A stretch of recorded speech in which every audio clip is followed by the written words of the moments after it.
ni ikaze nshuti uteze amatwi ikiganiro cya bugufi broadcasters mission. Iki kiganiro ushobora kugisanga kuri YouTube channel yitwa Messiah Gospel and Dolphin Salvation Ministries no kuri application yitwa Synaptib. Harya ugikuraho ukagiteresheja hanyuma ugashobora kuba waha mugenzi wawe ufite telefone ntoya iki kiganiro. Kimwe n'ibindi biganiro byose byatambutse urashobora kuyabona.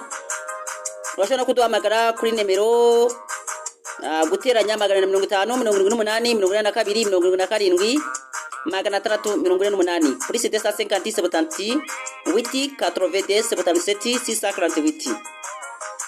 Urashobora no kutwandikira kuri email yacu yitwa cyabugufi worldwide mgdcm@gmail.com. aho nawe urashobora kutwandikira ukatubona cyangwa se tukakuganiriza bivanye n'ibyo wifuza ko tuganiraho. Ndiho abaho mugisha kandi abagire neza. Ngewe ukugezaho ikiganiro cyangwa se ukurikiranye ni Pastor Christophe uwabakurikiza. Kristo Yesu ashimwe.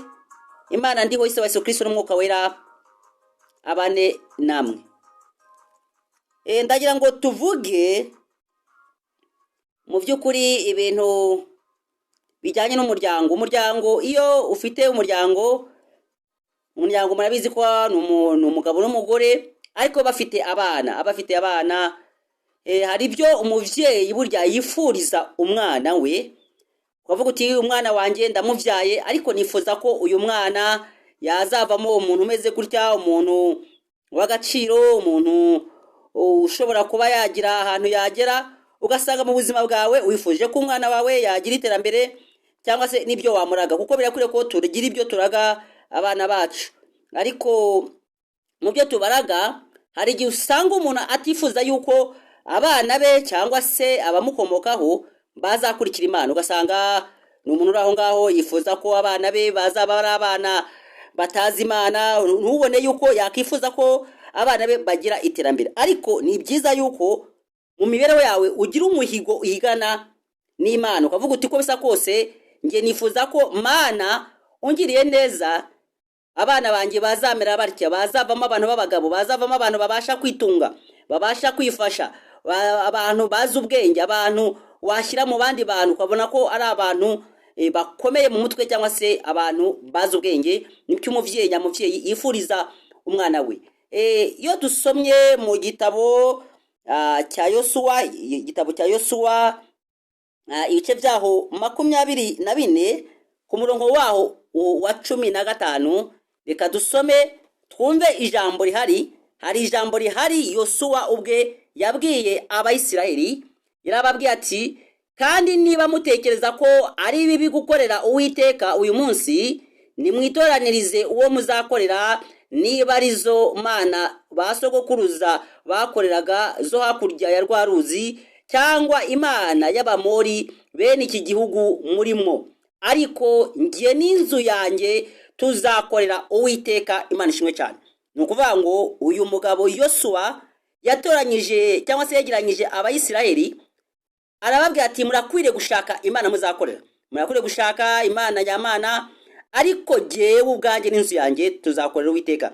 Burya umuvyeyi wese akwiriye kuvuga ngo jyewe n'abankomokaho tuzakorera Uwiteka. Kuko kera abantu bagikorera ryangombe, bagikorera ibigirwamana, wajyaga kumandwa ukemera yuko abagukomokaho cyangwa se imbuto zigukomokaho cyangwa se abazagukomokaho bose bazakorera ryangombe, bazakorera nyabingi, bazakorera imana wahisemo y'amashetani ko bazayikorera. Ugatanga izo mbuto zawe, ugatanga umubiri wawe wose n'abazagukomokaho. Nibirakure ko natwe mu bakizwa uvuga uti ndakwiriye gutanga ubuzima bwanjye bwose ku bankomokaho bose bakazakorera Imana ya Isiraheli, Imana y'ijuru, Imana ise wa Yesu Kristo n'umwuka wera. Akaricyo wifuza kugira ngo aba ari icyo kizaba ku bana bawe, kandi abana bawe bagakurira mu ijambo ry'Imana. Imana tushimwe cyane kandi ihabwe icyubahiro.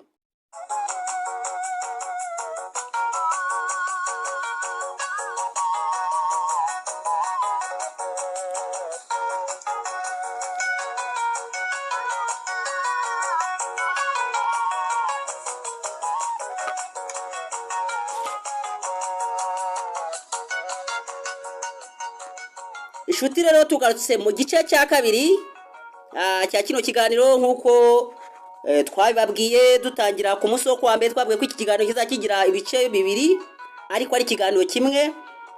Ubwashize rero kuwa mbere twari tuvuga ko umuntu akwiriye gusenga Imana ibihe byose cyane cyane mu gitondo na nimugoroba.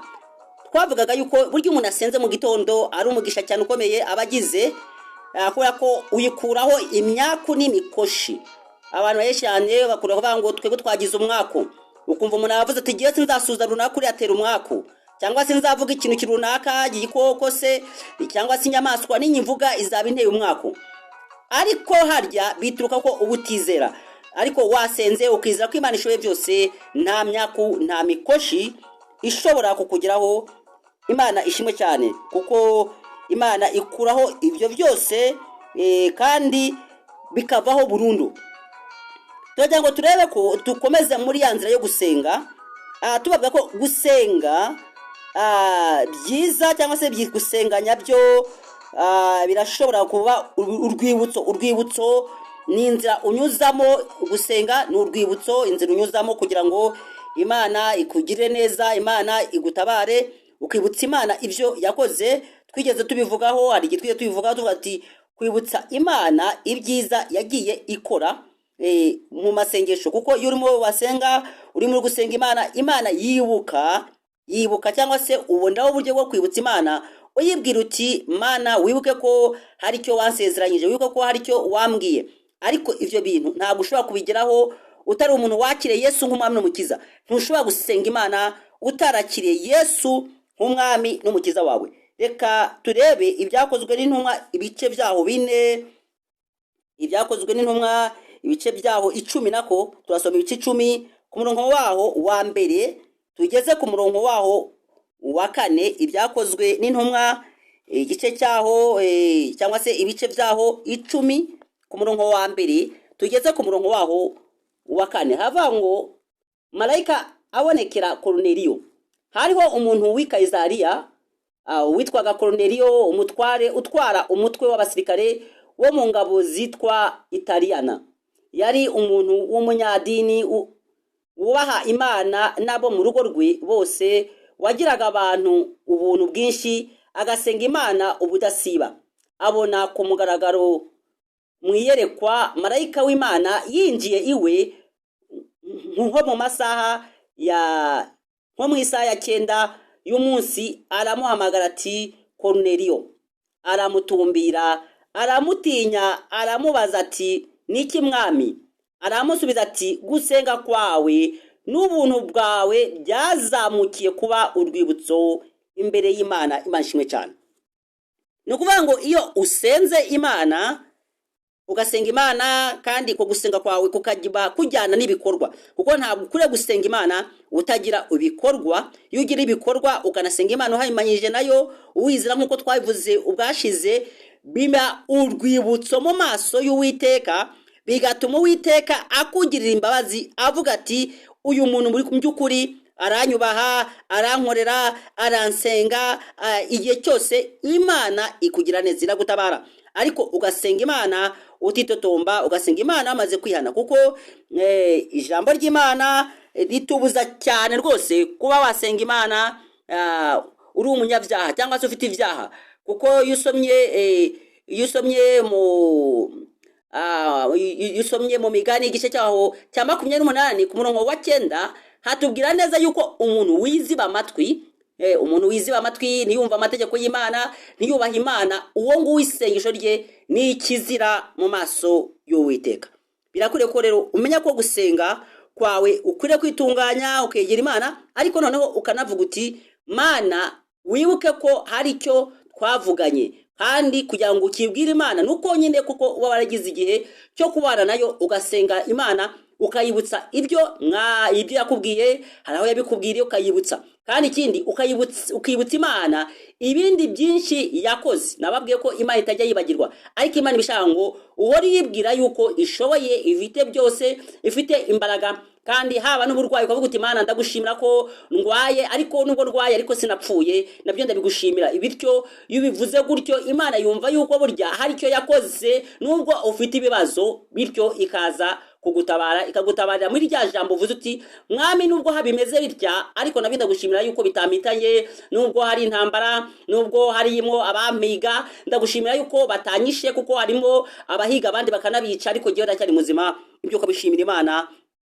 Burya iyo ubikoze gutyo Imana iranezerwa ikavuga ngo kuva nshimye mu bintu by'ubusabusa nimuhaye na byinshi yarushaho kunshima. Birakwiriye ko rero uvyitaho ukizera Imana ko Imana ishoboye, Imana ihabwe icubahiro. Nshuti rero waruteze amatwi iki ikiganiro ca bugufi cy'uyu munsi, ndagira ngo dugisoreze ahangaha, ariko tuzakomeza ku munsi wo kuwa mbere ndiho nabishaka, kuko Imana ibishaka. Imana ishatse ko kuwa mbere dusubira, tuzasubira, kandi iyo bishaka ko twongera gusubira mu masengesho tuza guhura kuwa gatandatu. Kuwa gatatu ni amasengesho ya deliverance, amasengesho yo kubohora. Turasaba kuri muryango buri muntu wese azaba ari maso yitegure, kuko tuzi ko uwo munsi wa gatatu Imana izagendera abantu, izakora igitangaza ku bantu, kandi tubabwe ko batanga intahe bazajya bazitanga bitarenze ku munsi wa gatanu, kandi nabwo nibarenze isaha ya 3 kugira ngo tubashe kuzumviriza za ntahe tuziha abantu zimeze neza. Turabashimiye cyane rero nshuti mwamuteze amatwi iki kiganiro cy'uyu munsi, ariko tunababwira yuko tuzongera nyine gusubira nkuko twabibabwiye kuwa mbere, naho amasengesho yo kubohora cyangwa se amasengesho ya deliverance tuzongera guhura ku munsi wo kuwa gatandatu ndiho nabishaka. Shalom, shalom, shalom.